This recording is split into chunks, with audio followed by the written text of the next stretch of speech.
एक समय की बात है, एक गांव में एक छोटा सा तालाब था। उस तालाब में बहुत से मेंढक रहते थे। उन मेंढकों में एक मेंढक ऐसा था जो बहुत ही लंबी लंबी छलांगे लगाया करता था। मतलब कि जो नॉर्मल मेंढक कूदते हैं, जंप करते हैं, उस मेंढक की कूदने की क्षमता उससे कई ज्यादा थी। और उसे देखकर दूसरे मेंढक बहुत खुश हुआ करते थे और उसकी तारीफ भी किया करते थे। लेकिन वो जो मेंढक था वो अपनी इस एबिलिटी पर ज्यादा ध्यान नहीं दिया करता था और वो ज्यादातर अकेला ही रहता था। तो एक दिन क्या होता है कि वो मेंढक ऐसे ही तालाब के किनारे पर बैठा हुआ था, तो उसे कुछ हंस दिखाई देती है जो कि सर से लेके पैर तक सफेद थी और वो बहुत ही खूबसूरत नजर आ रही थी। वो हंस पानी पर चल रही थी, उड़ रही थी। तो वो मेंढक ये सब देख रहा था। अब क्या होता है कि वो मेंढक उन हंस की तरह बनना चाहता था, तो वो रोज उन्हें देखता है, उनकी तरह ही दो पैर पर चलने की कोशिश करता है और उसकी जो टर टर वाली आवाज थी वो उसे बदलने की कोशिश करता है। लेकिन वो ये भूल रहा था कि वो एक मेंढक है। वो कितनी भी कोशिश कर ले, आखिर में वो हंस कभी नहीं बन सकता है। तो एक बार जब वो मेंढक हंस की तरह चलने की कोशिश कर रहा था, तो उस मेंढक के पैर में जोरदार मोच आ जाती है, जिसकी वजह से उसे घर पर ही आराम करना पड़ता है। अब कुछ दिन गुजरने के बाद वो मेंढक ठीक हो जाता है। और अब जब वो मेंढक तालाब के किनारे बैठा हुआ होता है, तो वो एक बंदर को देखता है। वो देखता है कि वो बंदर एक पेड़ से दूसरे पेड़ पर लंबी लंबी छलांगे लगा रहा है।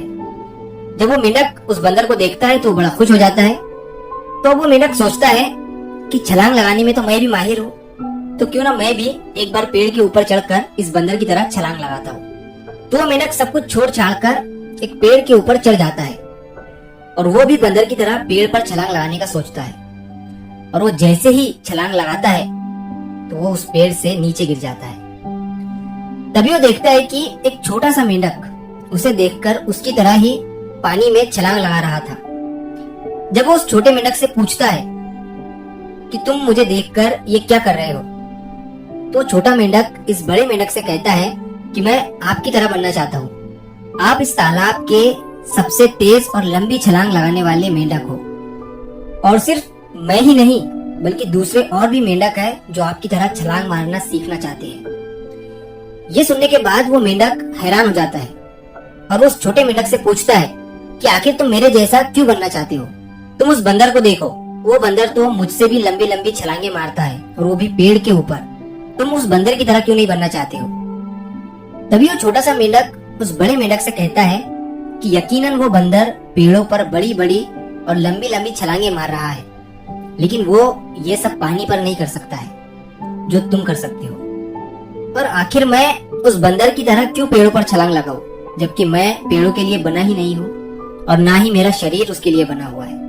मैं एक मेंढक हूँ और मेरे पास पानी पर छलांग लगाने की क्षमता है, जीभ लंबी करने की क्षमता है। आखिर मैं उस बंदर की तरह क्यों बनूं। तो उस छोटे से मेंढक की बात सुनकर वो बड़ा वाला मेंढक हैरान हो जाता है और सोचता है मेरे पास जो एबिलिटी है उसे भूलकर, उसे छोड़कर मैं लोगों की तरह बनना चाहता था, जो कि बिल्कुल ही बेकार आइडिया था। दोस्तों, यही होता है कंपैरिजन में। कंपैरिजन हमसे हमारी खुशियां छीन लेता है और जो हमारे पास होता है उस पर पर्दा डाल देता है। हमारे पास कितना भी कुछ भी हो, लेकिन हमें दूसरे के प्लेट में ही ज्यादा दिखता है। और कुछ चीजें ऐसी होती हैं जो नेचुरली हमारे हाथ में नहीं होती है। जैसे वो मेंढक कितना भी कोशिश कर ले, वो एक बंदर या फिर एक हंस नहीं बन सकता है। उसी तरह हम कहाँ पैदा हुए, किन लोगों के बीच में पले बड़े, हमारे आसपास की सिचुएशन कैसी थी, ये सब हमारे हाथ में नहीं होता है। लेकिन फिर भी हम अपने आप को उस इंसान से कंपेयर करने लगते हैं जिनकी अर्ली लाइफ हमारी लाइफ से बिल्कुल ही अलग थी। जिस तरह से एक जानवर का शरीर दूसरे जानवर से अलग होता है और अलग सिचुएशन के हिसाब से बना होता है, उसी तरह ही और नेचुरली भी अगर हम देखें तो सभी इंसानों की सोचने की और समझने की क्षमता भी अलग अलग होती है।